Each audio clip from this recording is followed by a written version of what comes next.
안녕하세요. 오늘 저희가 함께 들여다볼 자료는 구약 성경 역대하의 서론 부분입니다. 자료를 보면 이 책은 크게 세 덩어리로 나뉘어 있어요. 말씀하신 대로 솔로몬의 통치로 아주 화려하게 시작하고요. 이게 1장에서 9장. 네, 그렇죠. 그 뒤로는 왕국이 쪼개지고 멸망하는 기나긴 내리막길이 이어지다가 맞아요. 10장부터 36장까지. 마지막에 정말 딱 두 구절로 희망을 던지면서 끝나요. 정말 극적인 구성이네요. 그렇죠. 이 흐름 자체가 하나의 메시지입니다. 흐름 자체가 메시지다. 네. 가장 이상적인 시대가 있었고 처절한 실패가 있었지만 끝은 아니다. 이걸 말해주는 거죠. 이 책이 쓰인 시점이 나라가 망하고 포로로 잡혀갔다가 겨우 돌아온 사람들이거든요. 그야말로 잿더미 위에서 모든 걸 다시 시작해야 했던 사람들이죠. 그들에게 자, 우리 역사를 다시 봅시다. 실패로 끝난 것 같지만 사실은 새로운 시작을 위한 발판이었습니다. 라고 말해주고 싶었던 겁니다. 독자가 누구인지를 생각하니까 그림이 좀 달라 보이네요. 네, 절망에 빠진 사람들에게 들려주는 역사 이야기였군요. 그런데 그렇다 해도 왜 하필 솔로몬에게 책의 거의 4분의 1이나 할애를 할까요?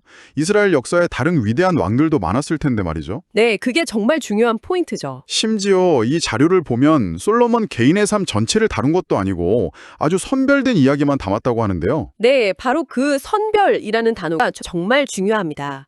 저자의 관심사는 인간 솔로몬이 아니었기 때문이에요. 인간 솔로몬이 아니면요? 그보다는 왕 솔로몬이 완성한 시스템에 관심이 있었던 거죠. 시스템이요. 여기서 시스템이라는 표현이 아주 정확한데 저자는 솔로몬을 한 명의 위대한 왕이 아니라 이스라엘이라는 공동체가 영원히 작동해야 할 운영체제 OS를 설치한 사람으로 보고 있는 겁니다. 공동체 운영체제 OS를 설치한 사람이라니 비유가 확 와닿는데요. 네, 그 OS의 핵심이 바로 성전 중심의 예배였던 거고요. 그러니까 솔로몬의 지혜나 부는 그 OS를 설치하기 위한 일종의 사양이었을 뿐이고 그렇죠. 진짜 중요한 건 그가 만든 성전이라는 하드웨어와 그 안에서 돌아가는 예배라는 소프트웨어 이런 거군요. 정확합니다. 그리고 그 OS 설치는 솔로몬이 혼자 갑자기 한 게 아니에요. 아버지 다윗 때부터 준비된 프로젝트였습니다. 다윗 때부터요? 네. 바로 다윗 언약이라고 불리는 약속 때문인데요. 하나님께서 다윗에게 크게 두 가지를 약속하셨어요. 네 왕조는 영원할 것이다. 그리고 네 아들이 나를 위해 집, 즉 성전을 지을 것이다. 역대하의 저자는 독자들 앞에 솔로몬이 지은 거대한 성전을 딱 보여주면서 이렇게 외치고 있는 겁니다. 보십시오. 이게 바로 하나님께서 다윗에게 하신 약속이 성취된 증거입니다. 잠깐만요. 그럼 여기서 진짜 이상한 점이 나옵니다. 네. 우리가 다른 역사 기록, 예를 들어 열왕기 같은 책을 보면 솔로몬의 말년이 썩 좋지 않았잖아요. 맞아요. 그랬죠. 수많은 이방인 아내들을 들여서 그들의 우상을 함께 숭배하고 결국 그게 나라가 쪼개지는 결정적인 원인이 되었다고 알고 있는데 이 자료에 따르면 역대하에는 그런 부정적인 이야기가 아예 통째로 빠져 있다고요? 네, 한마디도 나오지 않습니다. 이건 거의 역사 왜곡 아닌가요? 바로 그 지점에서 이 책의 성격이 가장 극명하게 드러납니다. 역사 왜곡이냐, 의도적 편집이냐, 이건 학자들 사이에서도 오랫동안 뜨거운 논쟁거리였어요. 그랬겠네요. 이건 역사 왜곡이다라고 주장하는 쪽과 이건 신학적 재해석이다라고 주장하는 쪽이 팽팽했죠. 그런데 이 자료의 분석처럼 저자의 목적을 생각해보면 이건 의도적 편집에 가깝습니다. 의도적 편집이요. 아무리 그래도 그렇지 왕의 가장 큰 실패담을 빼버리는 건 독자를 속이는 거 아닌가요? 그 실패 때문에 결국 왕국이 분열된 거잖아요. 물론 아주 날카로운 지적입니다. 그리고 그게 바로 역대하와 열왕기의 결정적인 차이점이죠. 네. 열왕기의 저자는 우리가 왜 망했는가라는 질문에 답을 하려고 역사를 썼습니다. 그래서 솔로몬은 실패를 아주 중요하게 다루죠. 원인 분석이 중요하니까요. 반면에 역대하 저자의 질문은 다릅니다. 어떻게 다른데요? 우리는 이제 무엇을 중심으로 다시 일어서야 하는가예요. 질문 자체가 다르군요. 네, 그렇죠. 하나는 실패의 원인을 분석하는 사후 부검보고서 같고 다른 하나는 재건을 위한 청사진을 제시하는 거군요. 맞습니다. 비유가 아주 정확하시네요.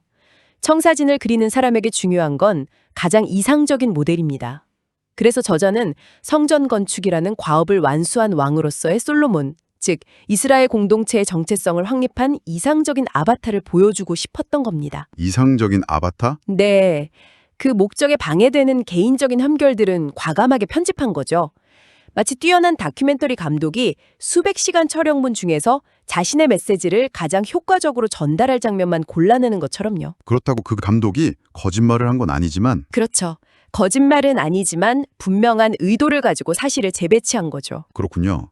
무엇을 말하는가만큼이나 무엇을 말하지 않는가를 통해 저자의 의도를 읽어야 한다는 게 이런 의미였네요. 네, 우리 공동체의 정체성은 성전이니 그 목적에 맞지 않는 팩트는 잠시 넣어두자. 약간 이런 느낌으로요. 정확합니다. 저자는 솔로몬의 실패담이 자신이 강조하려는 성전을 중심으로 뭉쳐야 한다는 핵심 주제를 희석시킬 수 있다고 판단한 겁니다. 그래서 우리가 어떤 기록을 읽을 때 단순히 아, 이런 일이 있었구나 에서 그치는 게 아니라 왜 저자는 지금 나에게 이 이야기를 이런 방식으로 들려주는 걸까? 라고 한 번 더 질문하는 게 정말 중요합니다. 알겠습니다. 그렇게 완벽하게 편집된 이상적인 시대가 끝나고 책의 후반부는 이제 걷잡을 수 없는 내리막길로 접어드네요. 이 완벽해 보였던 왕국에 도대체 무슨 일이 생긴 겁니까? 간단히 말하면 솔로몬이 만든 성전 중심의 OS를 그 후대의 왕들이 제대로 관리하지 못했기 때문입니다. 아, 관리를 못해서. 네.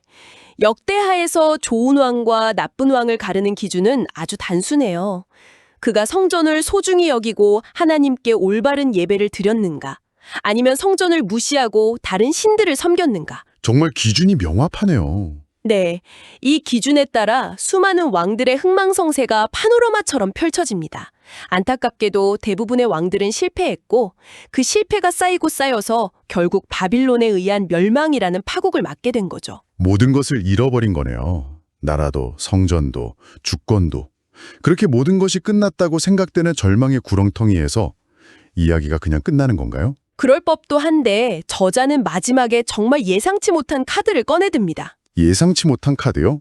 책 전체의 분위기를 단 두 구절로 뒤집어 버리죠. 바로 36장 22절과 23절입니다. 유다를 멸망시켰던 바빌론 제국이 페르시아에 의해 무너지고 새로운 통치자가 된 페르시아의 고레스 왕이 갑자기 칙령을 내려요. 칙령을요? 네. 포로로 잡혀와 있던 유다 백성들은 전부 고향으로 돌아가도 좋다는 거예요. 그냥 돌아가도 좋다는 건가요? 아니면 무슨 조건이 있었나요? 조건이 있었습니다. 그리고 그 조건이 이 책의 주제를 완벽하게 마무리합니다. 그 조건이 뭔데요? 너희의 하나님 여호와의 성전을 건축하라. 아, 모든 것을 잃고 끝났다고 생각한 순간 이 책은 멸망이라는 마침표가 아니라 성전 재건이라는 새로운 시작을 알리는 선포와 함께 끝납니다. 실패의 역사에 대한 기록이 미래를 향한 소명의 책으로 바뀌는 순간이죠. 와, 정말 대단한 반전이네요. 자, 그럼 오늘 분석을 한번 정리해보죠. 청취자께서 보내주신 이 서론 자료를 통해 우리는 역대하가 단순히 과거사를 나열한 책이 아니라는 걸 명확히 알게 됐습니다. 네, 그렇죠. 오히려 솔로몬의 성전 건축이라는 이상적인 모델을 통해 나라를 잃고 절망에 빠진 공동체에게 우리는 무엇을 중심으로 다시 일어서야 하는가? 라는 질문에 대한 답을 제시하는 아주 치밀하게 기획된 이야기였습니다. 맞습니다. 특히 역사적 사실임에도 불구하고 솔로몬의 개인적인 실패를 의도적으로 생략했다는 점. 그 점이 이 책의 목적이 객관적인 정보 전달을 넘어서 공동체를 교육하고 미래를 향한 비전을 제시하려는 데 있었음을 분명하게 보여주죠. 네. 그리고 이 모든 실패와 절망의 이야기는 결국 성전 재건이라는 희망적인 사명으로 귀결됩니다. 실패의 역사를 통해서 공동체가 회복해야 할 중심이 무엇인지를 보여주는 뭐랄까 일종의 안내서라고 할 수 있겠습니다. 그렇다면 이 고대 텍스트가 오늘을 사는 우리에게 던지는 의미는 뭘까요? 어떤 글이나 기록, 심지어 뉴스 기사 하나를 접할 때조차 그 안에 담긴 표면적인 사실뿐만 아니라 그 이야기를 전하는 사람이 왜 이 이야기를 이런 방식으로 우리에게 들려주는지 그 숨겨진 의도와 목적을 파악하는 비판적 읽기가 얼마나 중요한지를 다시 한번 생각하게 합니다. 네, 정말 중요한 말씀입니다. 마지막으로 우리 스스로에게 던져볼 만한 질문을 하나 남겨드리고 싶습니다. 네, 어떤 질문인가요? 역대하의 저자는 성전이라는 물리적이면서도 상징적인 공간을 이스라엘 이야기의 절대적인 중심으로 삼았습니다. 그렇다면 오늘날 우리가 우리 자신의 이야기 혹은 우리가 속한 공동체의 이야기를 할 때 우리는 무엇을 그 이야기에 흔들리지 않는 중심, 즉 성전으로 삼고 있을까요? 그리고 그 이야기를 더 이상적이고 설득력 있게 만들기 위해 혹시 우리도 어떤 불편한 진실들을 이야기 밖으로 조용히 밀어내고 있지는 않을까요?